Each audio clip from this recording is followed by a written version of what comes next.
17h15. Ce que je vous propose, c'est de réduire le temps du midi, là, de repas, au 50 pour venir une demi-heure avant.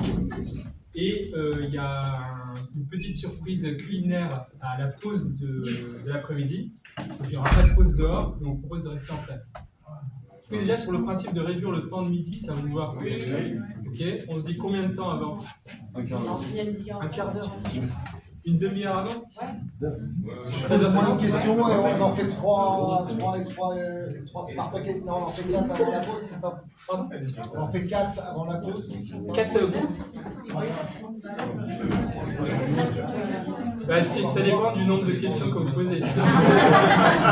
J'ai compris, Donc 13h30, vraiment arriver à l'heure, comme ça on peut avancer vite et on pourra prendre le temps de la pause.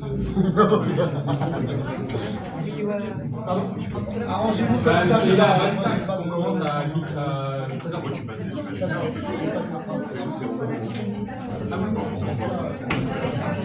ouais. Non, c'est ça. C'est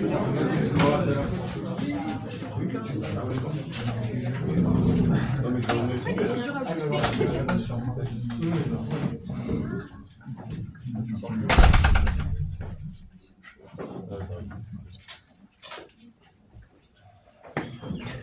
Okay, so we switch.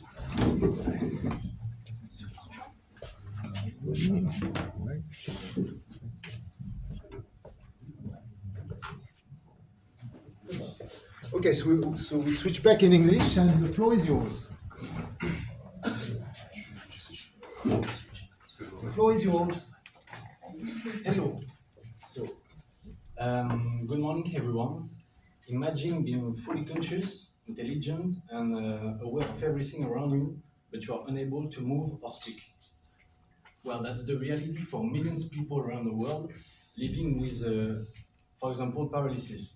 So today, we are going to discuss about one of the most outbreaking advances in brain-computer interfaces, especially Neuralink and similar technology that are completely decoding and interacting between action and thought.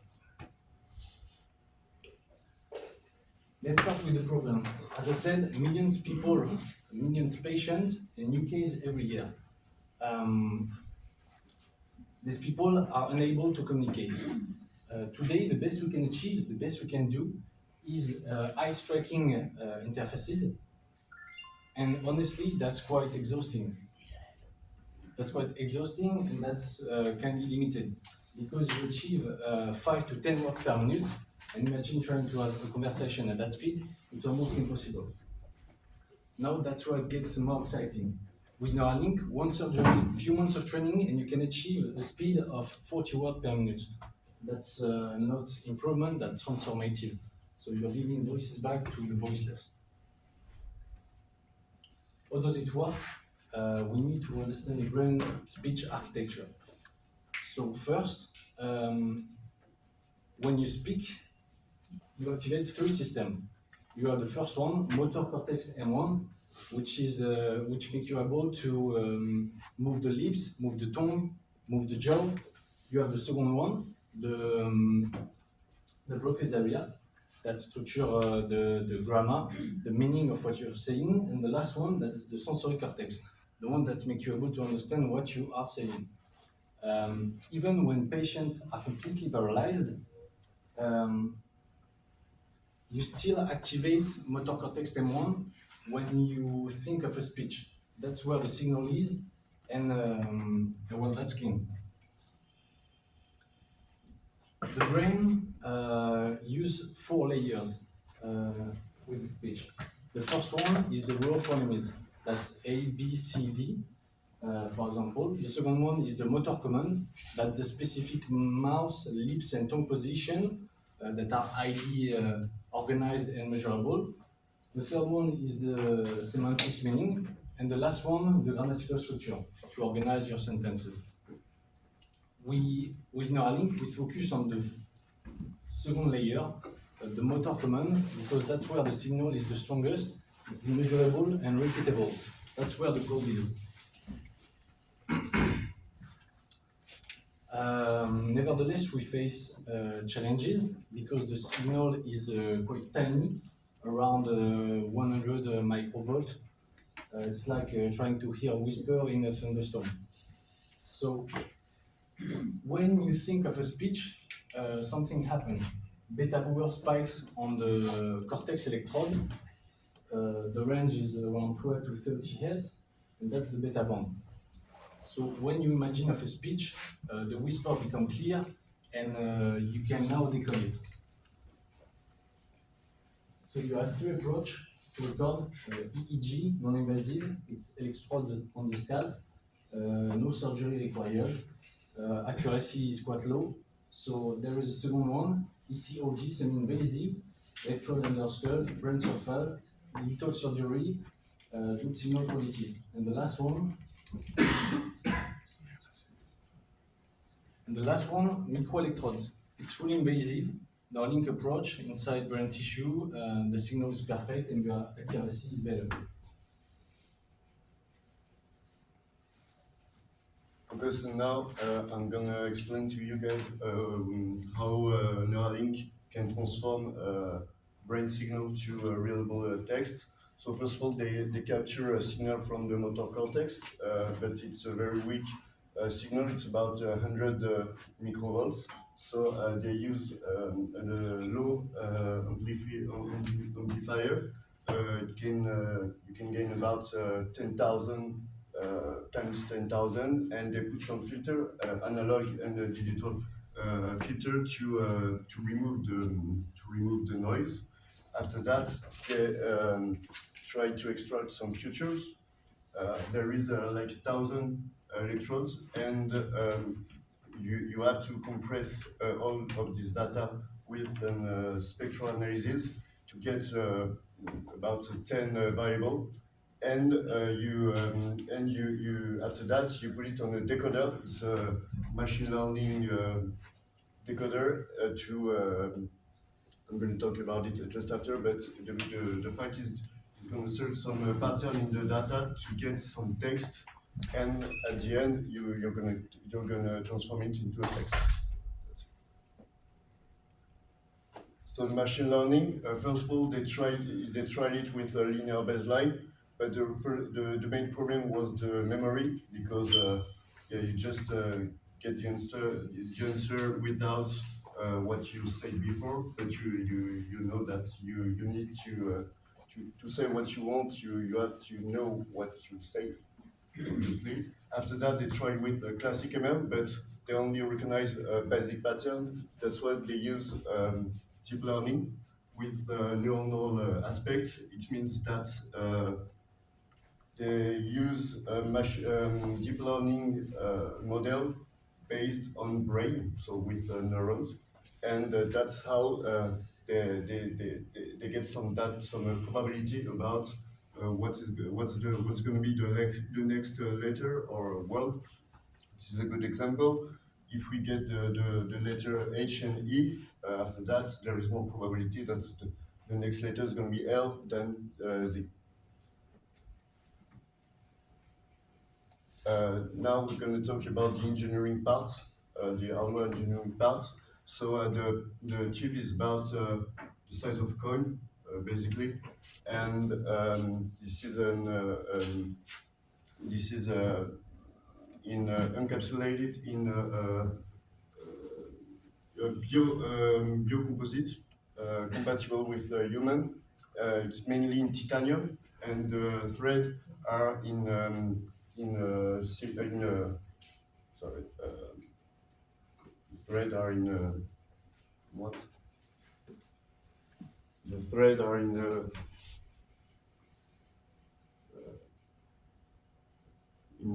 yes, in a polymer. Sorry, in a polymer, and the contacts are in gold or platinum. That's because it's conductive, and it's very important to have flexibility, because if it's rigid, you're going to have some inflammation or immune response, and it's very bad. That's why the main problem is the flexibility in the brain, because the brain is soft and it's moving. So now we're going to talk about Neuralink in his sector. There is other big projects and like a BrainGate and a huge company like BlackRock Neurotech. They are, the main advantage of these two companies are the history, because they have been in this industry for a long time. But Neuralink, the advantage is they can provide the whole thing. It means the hardware, the surgery, and the AI, and that's why they are very competitive in their sector. And finally, this is the different phase on the different process. First, they tested on the rodents to see the biocompatibility. After that, they went to primates because of the anatomy, and their brain tissue are pretty close to human tissue. And in 2023, the regulatory give them the possibility to test on human, and they try it on human in 2024. And but it was not concurrent. So let's went from this theory to the reality here. When I speak about like T5, is the human test subject they want to test this onto.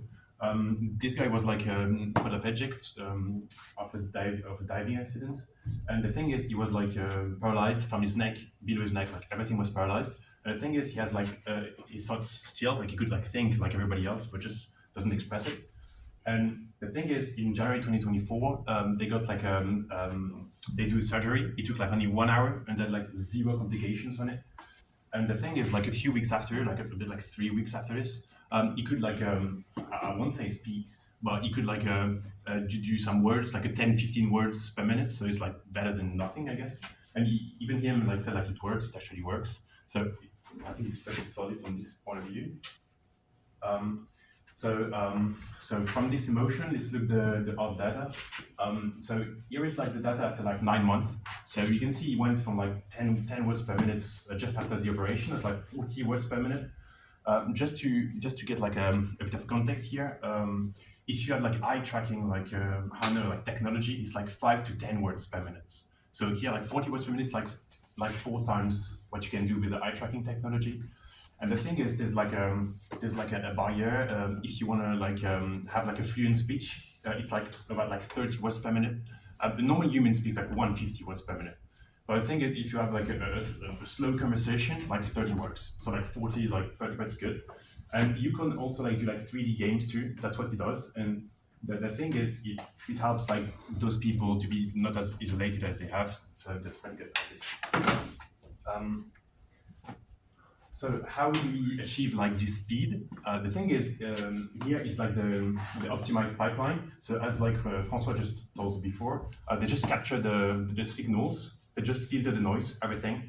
Then they put it like into the ML decoder. So they just like take the signals and make phonemes. And when they got phonemes, they can make words. And the thing is, everything like makes into like 100 milliseconds, so that's very quick. And the thing is, if you went to like 200 milliseconds, 300 milliseconds, the problem is the fluency of the speech. And so you just speaks like a person who just not doing the same stuff. And how about like the future of this? So 25, 27, they want to do like, as François said too, like the FDA approval. So the thing is, FDA approval is like helps every regulation to go quicker, to every like paper they need to do quicker. So that helps being commercialized, and also to have like more patients. I think actually they have like 9 patients, if I'm not mistaken. And so the T5 patients will know it, and there are like a few more now which are working like better and better. So that's better. And the 2028 and like 2032, they probably want to like, the thing is the implant is like 100K, so they want to like divide the price in half, just like 50K, and also to integrate like AI into the product. But the thing is, the most interesting stuff is like in the 2033 plus timeline. Actually, it's like a one-way in. So they take information from your brain and they just put it into the ML decoder and just say the word. So it's like one sense. If you want to do like a switch, so like the other sense, it's like way harder to get some some feeling. For instance, like if you touch something and you want to have like the impression of the honor of the table of everything, you need to have information back, and that's not actually the case. So probably want to in a few years. Thanks.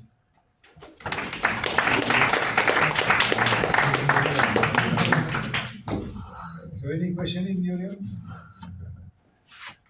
One question. Is it working, the URL, the email you You're gonna try it.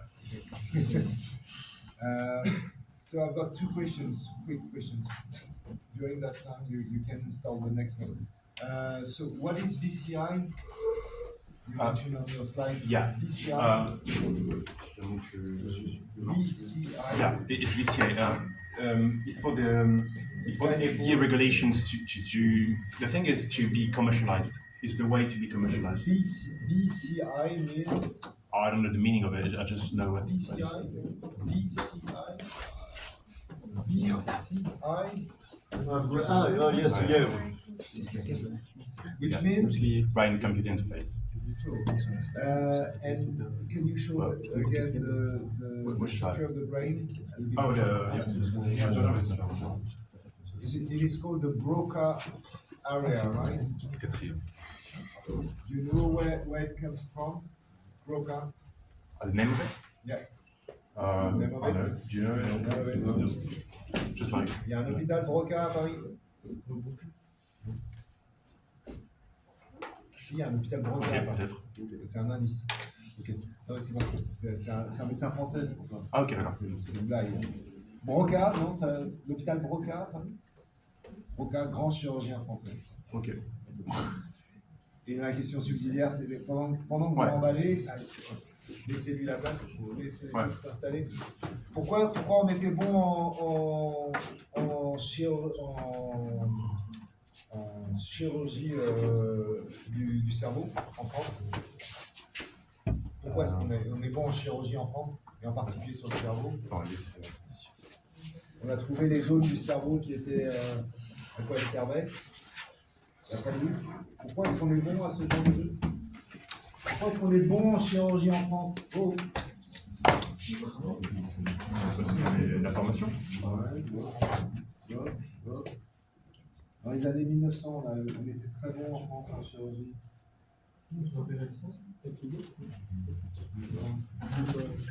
1900 en chirurgie, on a trouvé toutes les zones du cerveau. Comment on a fait ça?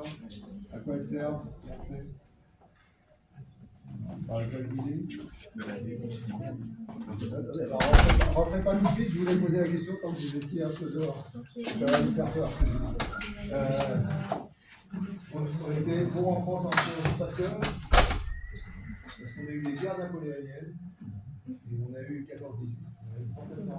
On a eu des gars où on pouvait placer des balles qui sont rentrées dans la tête, qui sont ressorties, et on a détruit une partie du cerveau. Et on a vu la zone qui ne marchait plus. Le mec, il ne marchait plus, et il y avait des gens qui ne marchaient plus. Le mec, il ne parlait plus. Donc, en fait, en recoupant, en ayant plein de balles qui sont placées dans tous les sens, et ben on s'est dit, alors, ce bout-là, il sert à ça. C'est pour ça que vous avez plein de médecins français qui ont des noms de cerveau et des de je ne sais pas quoi dans le film. Voilà, madame peut rentrer maintenant.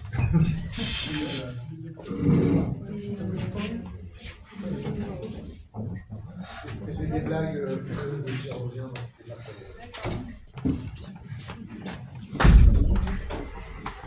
C'est pour ça qu'il y a beaucoup de noms français en anatomie.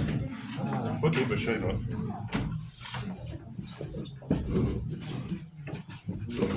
Okay, next.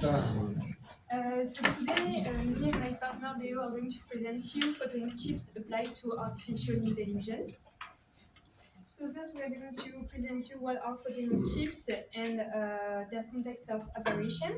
Secondly, we are going to present the components and the functioning of photonic chips, following by the AA revolution with those chips. And then we are going to present real-world applications and industry examples to be more clear. And followed by the future outlooks, what is the potential growth of photonic chips on the market, which eventually should convince you to invest in this technology. So what are photonic integrated circuits? Those are devices that integrate multiple optical components, such as lasers, waveguides, optical modulators, onto a single chip. And the main difference with classic microelectronics is that photonic chips use photons, light particles, instead of electrons to carry, process, and transmit information.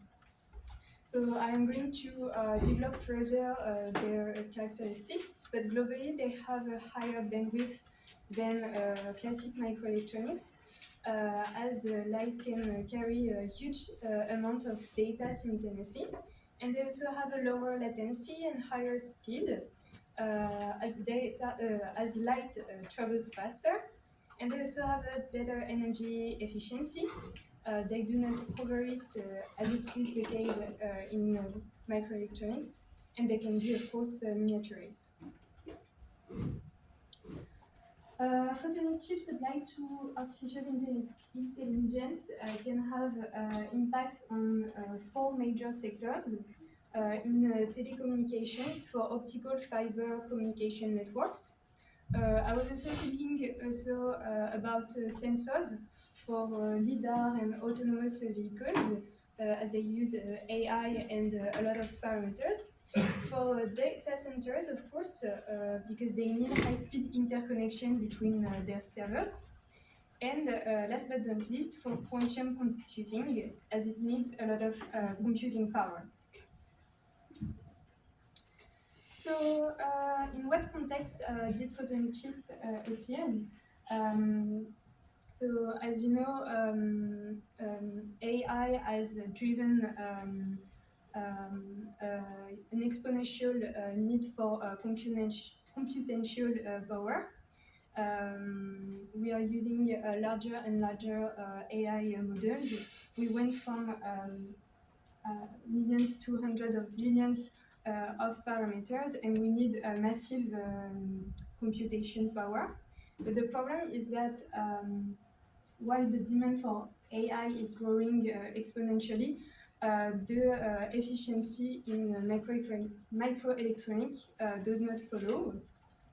As you can see with this graph made by Bain and Company in 2025, we can see that over time there is a gap between the compute demand in AI model and the efficiency in electronic chip.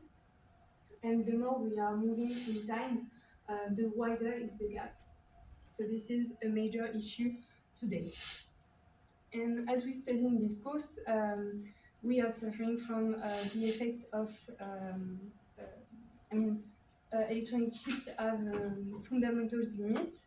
We are in the slow of Moore's law, because we cannot reduce indefinitely the size of the transistors channel without suffering from quantum effects, Tuner's effect, from silicon atoms, and we cannot increase the clock frequencies of the chips without overheating.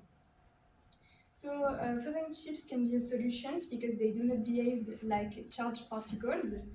They have no resistance heating, and they do not heat the materials as electrons do, and they have a higher speed.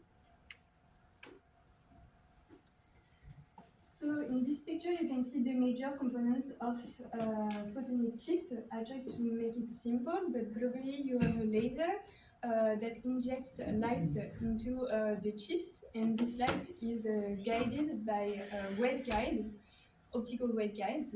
They show the path to the light, and the optical modulator encodes information onto the light by changing its intensity or its phase.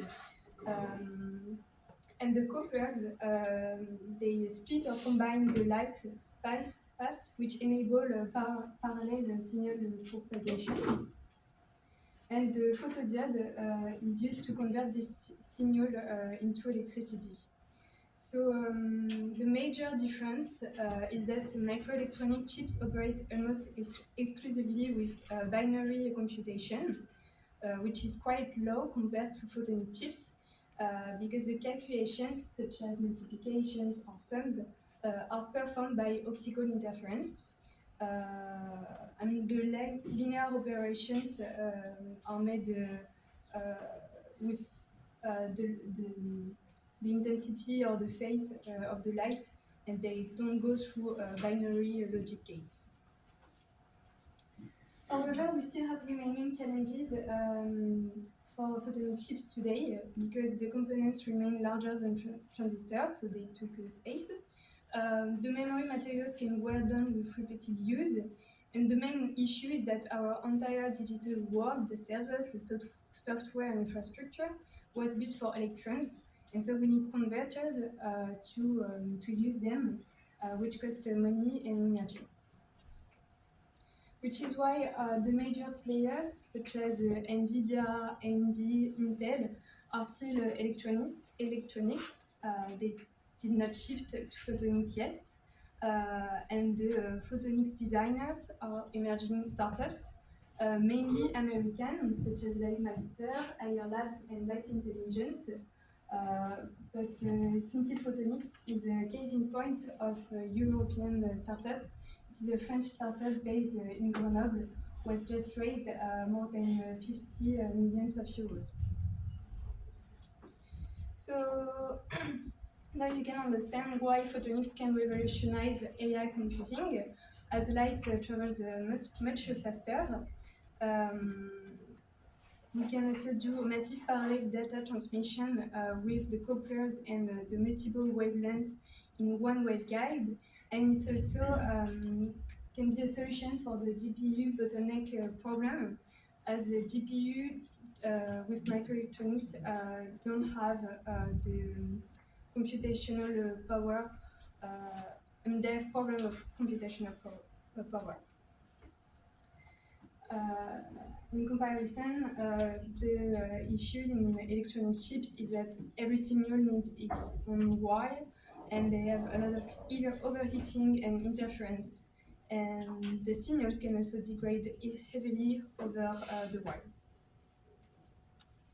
Okay, so now let's see why this technology is vital for today, and especially in data centers.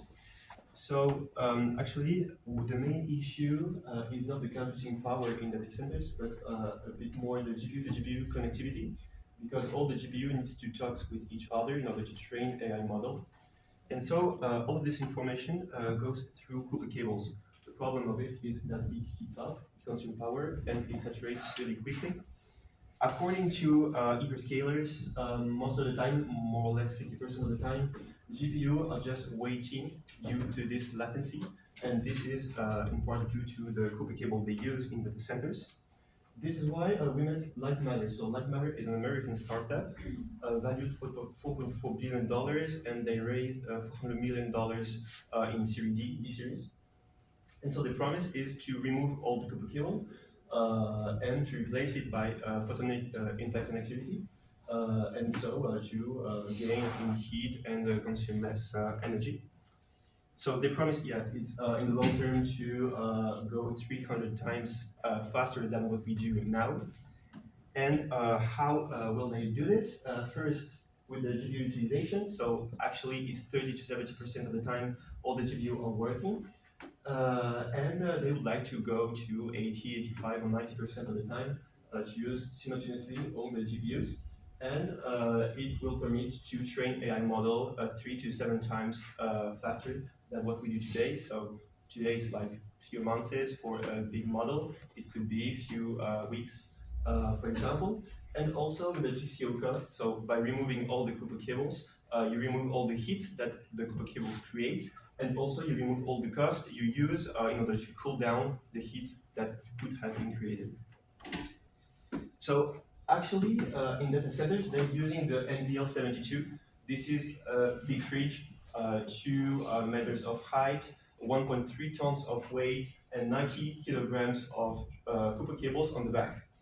It costs millions, and actually it doesn't resolve the problem of the bandwidth. So same thing, 50% of the time the GPU are working. And so Light Matter would like to replace it by the passage technology. So this is building chips with several layers, and everything is happening here, so there is no cables.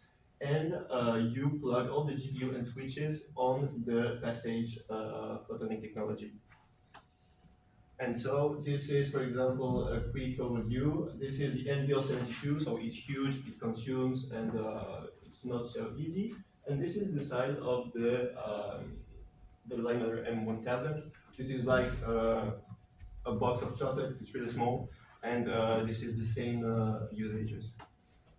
So it is planned that the compounded annual growth rate of the data AI market will grow by 29% for the next 4 years and will reach 30 to 35% of market share for the next years. So this is where the money flow, and this is where investors are today.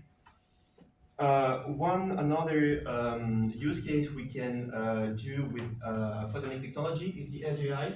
So actually, you can run some models such as Llama 7B on your phone locally.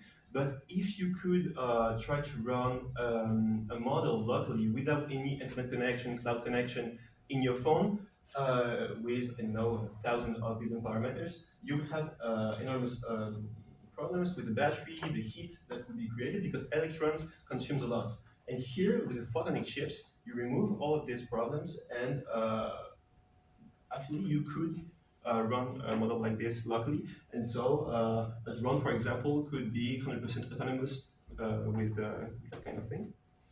So geopolitically, actually, the United States dominates all the market. They have pretty good players such as Intel, Nvidia, Broadcom, and some pretty good gems, just like Matters or AI Labs we talked about. They invest a lot and push the innovation. For example, with the CHIPS Act, they raised $52 billion for this industry. The Europe, in that case, is a more paradoxical situation. We have pretty good players also with STMicro or Quark in Germany. And we have pretty good laboratory research such as the CERA in France or the IMEC in Germany, in Belgium. And we had a problem, this is the financial muscles, that we are trying to solve with the European CHIPS Act. But to me, there is another issue that is the entrepreneurship field that we don't really have in Europe and that they do in China or in the United States. And concerning the China, the ambition is to gain sovereignty in Europe with this. And the problem with China is that I don't think that we have to underestimate them because they already showed by the past that they know how to produce and at a fair price and with pretty good quality with 5G and a lot of batteries.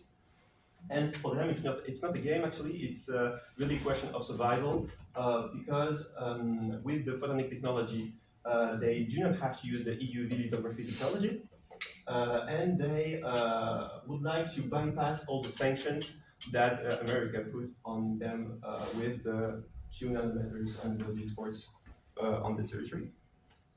So why and how invest on it? So to me the question is not will it work, but who will win?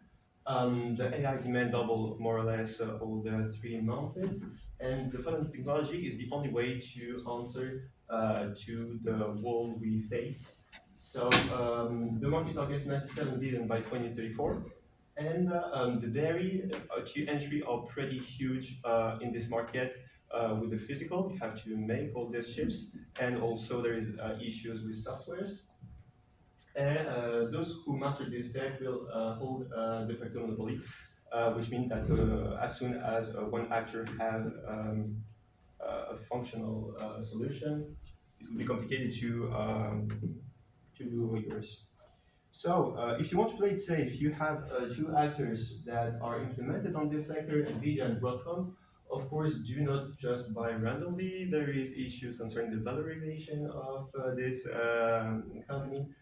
Fundamentally, they are pretty good. They are making a lot of cash, but be careful with the valuation. Look at the price to free cash flow, PE ratio, PE forward before investing. The all in bed, so you have like virus and IR labs. If you want, actually the risk is higher total, but again are asymmetric. So if you have one coin to put, you can choose between those companies if you want. And for me, the safest, best, and the most interesting is the hyperscalers that are the high-end customers, and they are already working on their own solution they will develop. And actually, Google, you had a pretty good prices 1 year ago on Google with attractive valuation. Actually, it's a bit too high, but to me, the safest investment and the upside is limited, but will depend on the perspective and long-term growth outlook of these two companies. Thank you.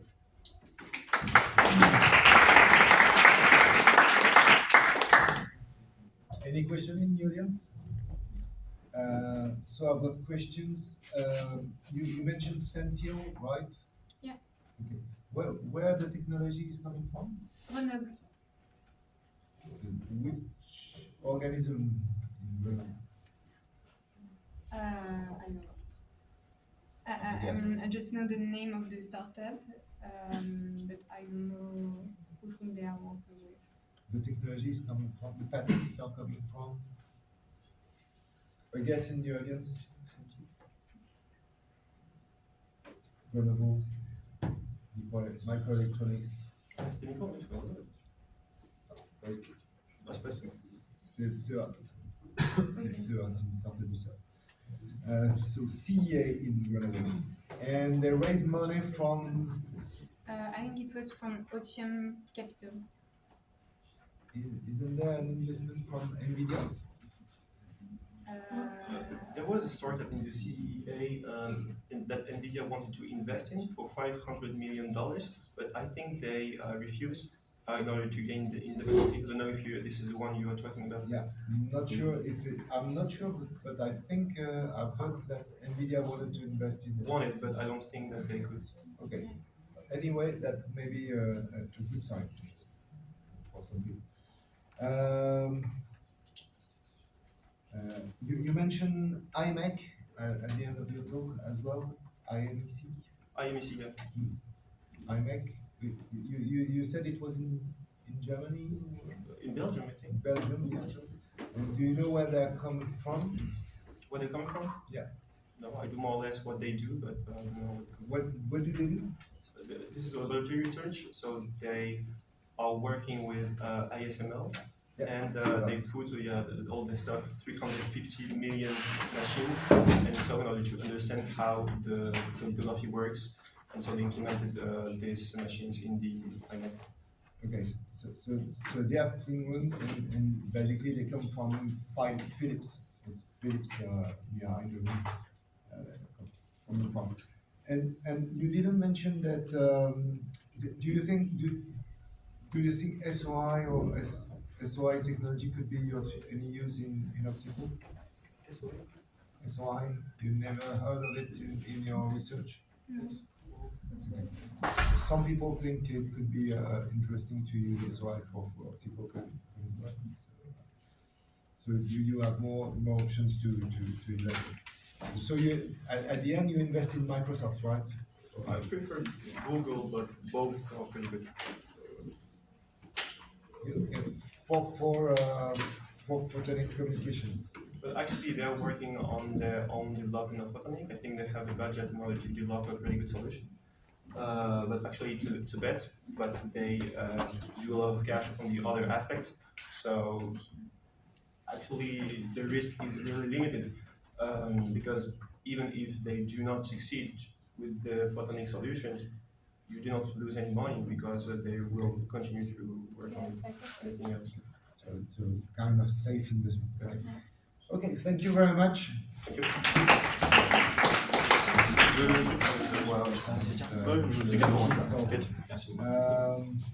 Just to remark, when you install, could you add sources, the URL under the picture you have, so that we can see Si vous rajoutez les URL, les images. Les images,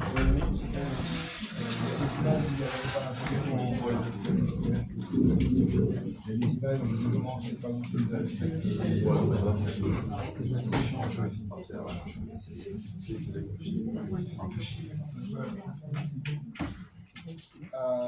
Satellites, right? Okay. So the floor is yours. So welcome everybody to this presentation, which is going to be about satellites. First of all, let's get started with a bit of space context about satellites. You need to know that satellites are classified with their weights. There are more or less 5 to 6 categories, ranging from CubeSat to what we call the legacy satellites, which are ranging from 400 to 5,000 kilograms. And you can get really small one from 10 to 30.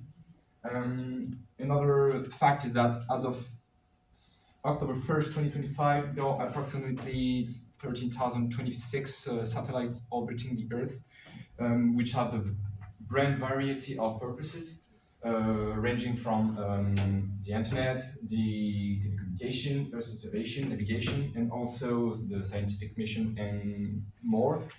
A large share of those satellites, active satellites, are due to are in low, what we call the low Earth orbit, LEO, and which are mostly used for internet and telecom. This is what you can see with, for example, the Starlink and the Starlink from Jeff Bezos, I don't remember the name. And it also explains the rapid uptick in the total recent count of the satellite. There's more and more satellites every year. And those active satellites are not counting the fact that we have a dead one in our orbit as well. So let's get a bit, let's dive in what satellites are made of and what components they use. So satellites are made of several key parts. The first, we have the frame and the bus, which is the main structure that holds everything together. Then we got the solar array panel, which provide the energy for the satellites to operate. To communicate with Earth, they each got an antenna that transmits the collect data to Earth. And then we got the payload. The payload is specific to each satellite because it can serve different purposes. This one, for this example, is an optical sensor for Earth observation, or it can be also a radar for imaging, a space telescope for astronomy, a laser transmitter for high-speed communication. And we don't have this one, but they also got each thrusters, which help the satellites maintain its orbit and adjust its position. A good example is, for example, the Super Dove, which is a satellite about 6 kilograms and about the size of a shoebox. Yet equipped with powerful instrument for Earth observation, and all that from a 550 kilometer orbit. All those components work together to make the mission successful. You can get other components on each satellite. For example, one we're going to zoom in is the star tracker. So a star tracker is a navigation instrument that identifies stars to determine the precise orientation of the satellite in orbit. It got several components that made it. The first one is the baffle. The baffle is a cylindrical shield mounted on the front of the tracker. It acts like a sunshade, blocking stray light from bright objects such as the moon, the sun, or even the Earth. And it prevents the light from entering the lens. It ensures also that only the light from the stars is in the direct field of view reaches the sensors, which means maintaining eye contrast. The second one is the optic parts made of, so the optical system made of precision lenses, precise assembly of glass lenses, similar to a high-end camera, but designed for extreme durability. It collects the faint light from the distant stars and focuses it onto the detector. The lens must remain focused even under the extreme temperature that we can find in space. Then we have the detector, which is a photosensitive photosensitive chip, or usually a CCD or a CMOS. A CCD is a charge coupled device. It converts the focused starlight into digital electric signals. Each star appears as a cluster of bright pixels and on a dark background. To analyze those data, we got the electronics, which is essentially made of processing units. It is the brain of the device, consisting of a circuit board with a processor and memory. Its function is to analyze the images from the detector, identifies the star pattern by comparing them with an internal catalog, which is called a star catalog, and calculate the spacecraft's precise orientation. So if you, to give you an overview of how it works, first is the baffle protect the length, which focus starlight onto the detector. The detector takes pictures of the sky, and the electronic scan the image, find the bright spots, which are the stars, and measures the distance between them. And then it compares this pattern to a built-in map, which is called the star catalog, to figure out exactly where it is where it is pointing. Now let's take a look at the life cycle of a satellite. So first, we have to know there are two different possibilities. The first one, which is like the legacy, is when the governments, agencies want a satellite for different kind of utilization. So for instance, we have ESA for the Europe, CNES for France, NASA. I think all of us know what is NASA. But also like defense agencies, we have the DRM, Direction du renseignement militaire in France. But we have also the National Reconnaissance Office for the US. So they are the guy making bad things, but yeah. And we have also, so those agencies will create like call of tenders to get satellites, and the companies, the private companies will work and they will win, then they will build the satellites. But there are also the full commercial purpose, so that we see every day with the new space era. So it's basically company making satellite to make data and to sell it after, or this kind of use actually. So then they win the Call of Thunder, or they want to make a satellite, they build it, and then they will test it, because space is a very like complicated, difficult area to survive for a satellite, so they will try to make it like very sure to work. So yeah, they will test it. Then it will go on the rocket. For instance, here the Ariane 6.4, it's 4 because there are 4 boosters. They will be mounted on an adapter like this. So they will go to space, the launch, deployment, and at the end there will be the commissioning. So basically it's the ground antenna, like this one. They will control the satellite to go to the right orbit, so it will be held by the launcher, of course, but then with the thruster, as we said, and they will use the data for the star tracker to see that they are in the right orbit. So when the satellite is in space, there is many possibilities, many utilization for it. So of course, as we say, telecommunication, GPS or Galileo, so for positioning systems, Earth observation, and the one that I would like to talk about is the future data center. That's the StarCloud is NVIDIA, and Suncatcher is Google. They want to make like huge satellites in space, huge constellation of satellites in space to make like calculating for AI. And there will be like different kind of orbit. Like GEO is most of the time for broadcasting, and LEO is middle. LEO is what we say, it's telecommunication. And escape is really space exploration. Like for instance, when we go to Mars or Venus or something like this. And the end of life of satellites, as the other group said, we have a lot of satellites in space now, and we have the possibility to reach what we say is the Kessler syndrome. So basically, it's at the end of the decade, we estimated that we will have 50,000 satellites in space. So there is a risk of collision between them, and if one satellite collides another, it will create debris, and those debris will, at the end, like collide with other satellites, and the risk is at the end we can't go like further than LEO.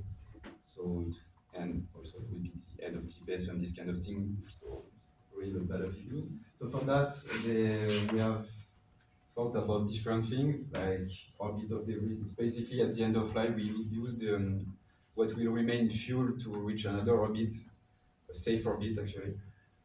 The other thing is to again use this remaining of fuel to go to Earth, and basically the spacecraft will disintegrate in the atmosphere. And the future is the EOL, so end of life, OTV, orbital transfer vehicle. So this one is from ClearSpace, which is a European company. The idea is that those robotic arms will grab the satellites and maybe refueling it or just changing the orbits.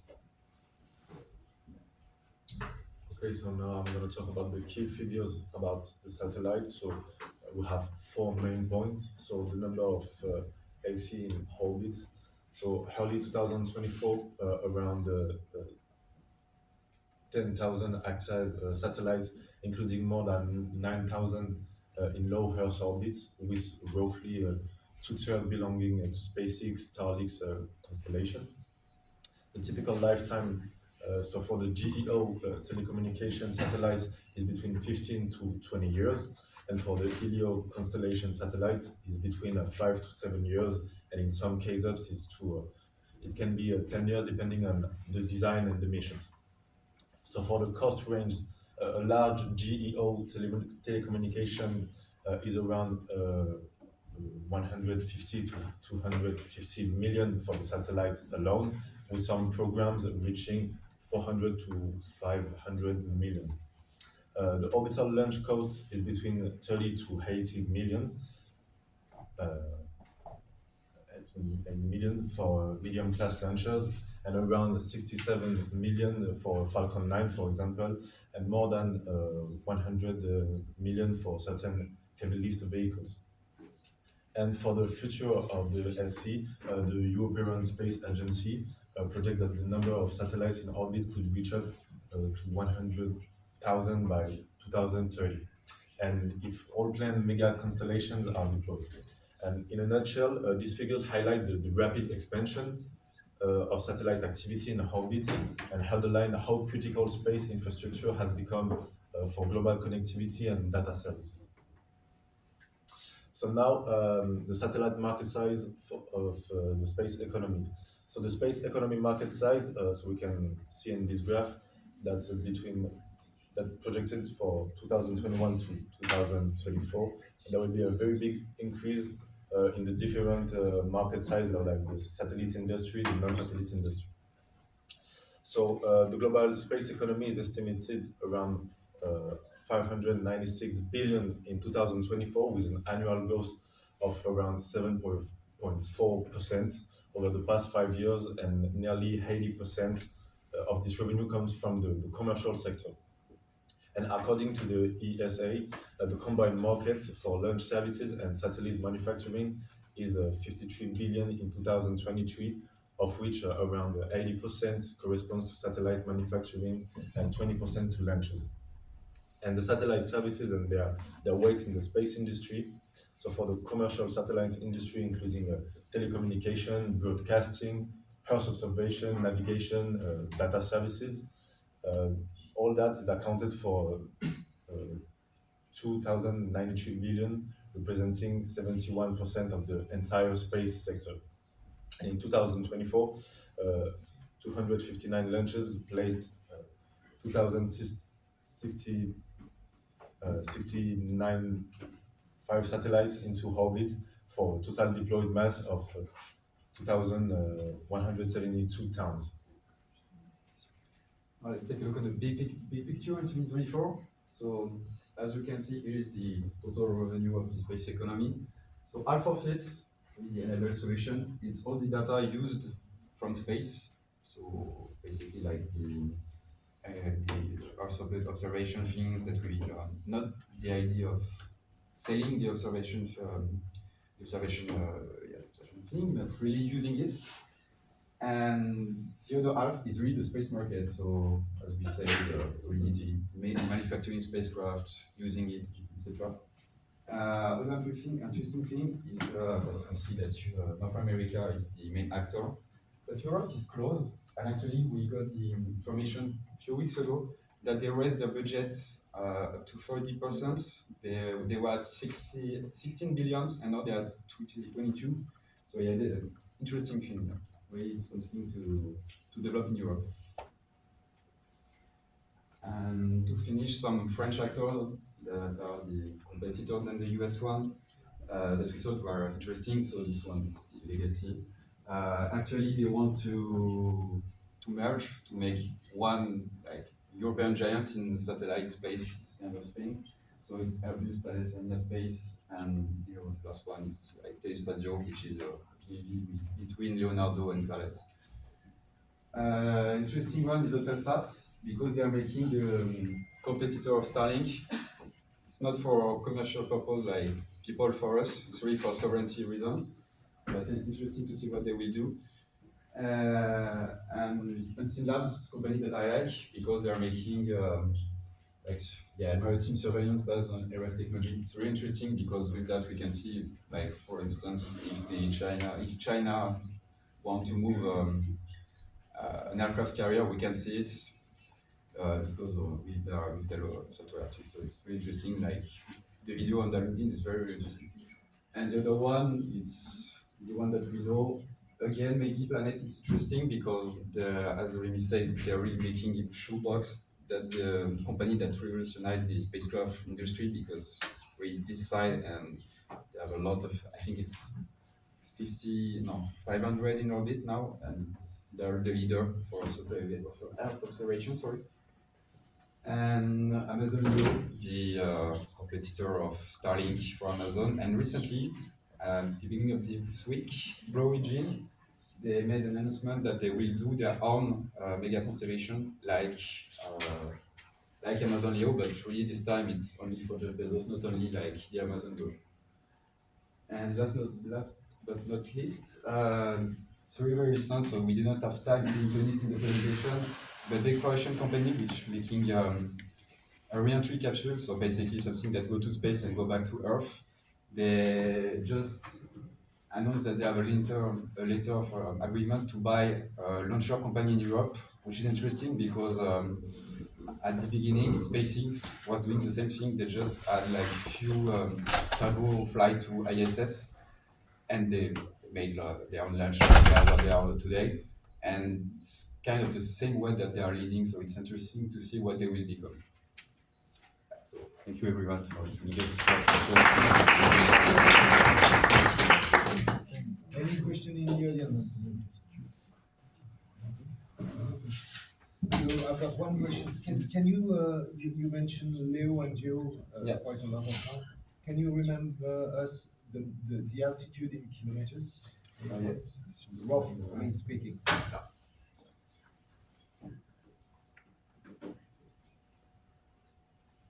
And can you comment on that?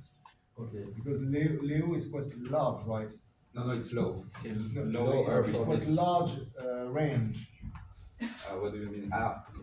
You said Leo is between 160 and 2000. So where is the main Leo altitude? The main Leo altitude is 550 most of the time. Okay. And most of the time we use SSO, which is a kind of Leo that follow the suns because it's better for Earth observation. Okay. And have you heard people changing in Leo altitudes the altitude? Yeah. Which is? The Starlink, they made it recently, yeah. And why did they made it? Because the communication is better. They want to. But why did they change the altitude of their Leo Starlink? For many reasons actually, but yeah, with the communication was better, and I don't know if you're talking about that, but recently they almost hurt I think satellite from Nepal, so that's why they lower their orbits because there are other satellites in orbit. And yeah, maybe.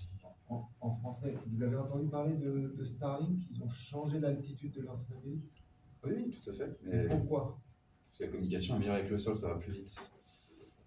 Il y a une raison. Ils n'avaient pas prévu de changer l'altitude. Ils ont baissé leur altitude. Parce qu'ils ont eu un satellite qui a pété. Ah oui, si, oui, tout à fait. Un satellite qui a C'est vrai. explosé. Et donc en fait, si j'ai un satellite dans une constellation qui explose, j'ai des débris. Donc si mon satellite d'après il se prend les débris dans la tronche, voilà. Donc en fait ils ont changé leur altitude. Et le problème c'est que l'autre exposé commence à s'installer, s'il vous plaît, mais on va continuer la discussion. L'exposé suivant, s'il vous plaît, s'installe.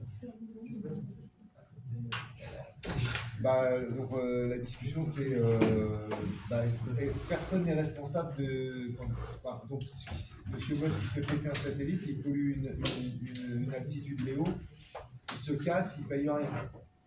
Le problème, c'est qu'en ce moment, il n'y a pas beaucoup d'agences qui gèrent ça. C'est Justement, nouveau. c'est ça le problème. Normalement, Il y en a pas. je pense qu'il faut qu'il paye. Non, il n'y a pas des masses. Donc en fait, là en ce moment, il y a une course à choper les altitudes en Léo. Vous avez compris là. Donc les Américains, ils ont Starlink qui met des milliers de satellites, plus Amazon qui met des milliers de satellites. Les Chinois, ils sont en train d'en mettre. Et nous, faut vite qu'on prenne les altitudes. Vous voyez ce que je veux dire? Et surtout, je pense qu'il y aura un problème. Parce qu'il y a eu un autre incident, je ne sais pas si vous avez vu en Léo, il y a Starlink qui est passé à côté d'un... Oui, c'est ce que je disais, à côté d'un satellite népalais qui s'est joué à quelques kilomètres, 1 ou 2 kilomètres. Ils avaient dit chinois au début. C'était népalais, c'est ça? Dans mes souvenirs, il avait écrit népalais. Mais en fait, au début, Trump, il a dit chinois. Mais il me semble qu'il y a eu Histoire les de deux. dire, c'est de leur faute. Oui. Puis bon, mais Pas patate chaude. Donc en gros, je pense qu'il va y avoir une géopolitique de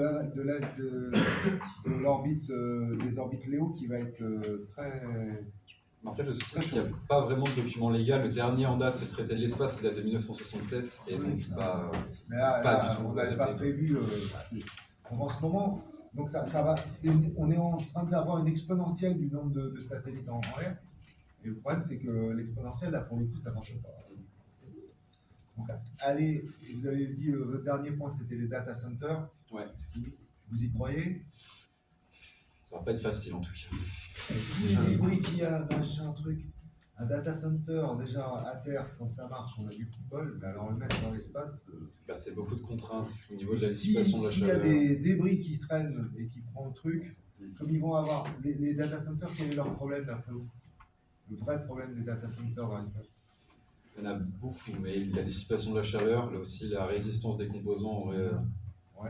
Et puis aussi l'énergie, il va falloir des grands panneaux solaires pour les. Et donc? Ah ben ça prend de la place et du coup ça augmente. Non, mais si j'ai des très grands panneaux solaires et que j'ai plein de débris, c'est sûr qu'il va s'en choper. Vous voyez ce que je veux dire?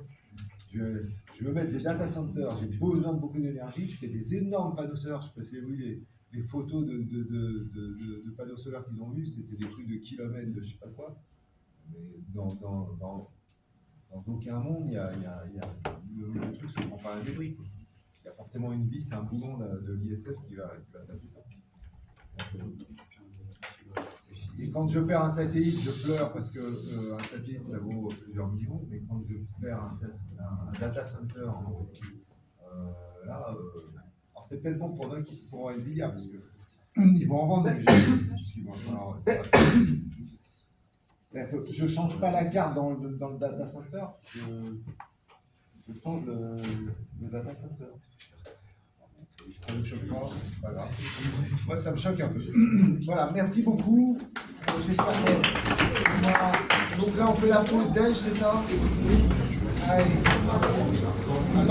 Comme vous voulez. Alors, ça c'est l'occupe des filles. On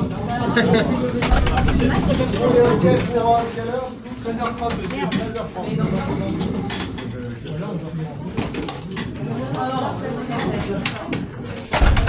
Et vous avez l'ordre de passage après?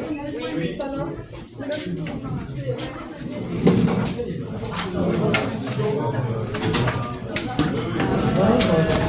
Avant de partir, si vous avez des idées pour votre copain là, qui fait des robots humanoïdes, on peut servir pour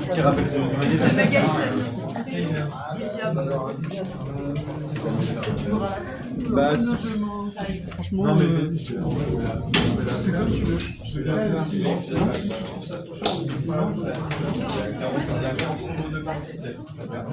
Et en vrai, c'est cohérent parce que c'est genre. Elle parle des applications. C'est ça, mais en gros, elle parle des applications. Elle veut genre de faire la transition. Tu veux la faire En disant. Ok, tu vas faire une vidéo. Mais du coup, C'est pas mal comme ça. juste. C'est pas trop compliqué. Genre, si je la fais après l'application, genre.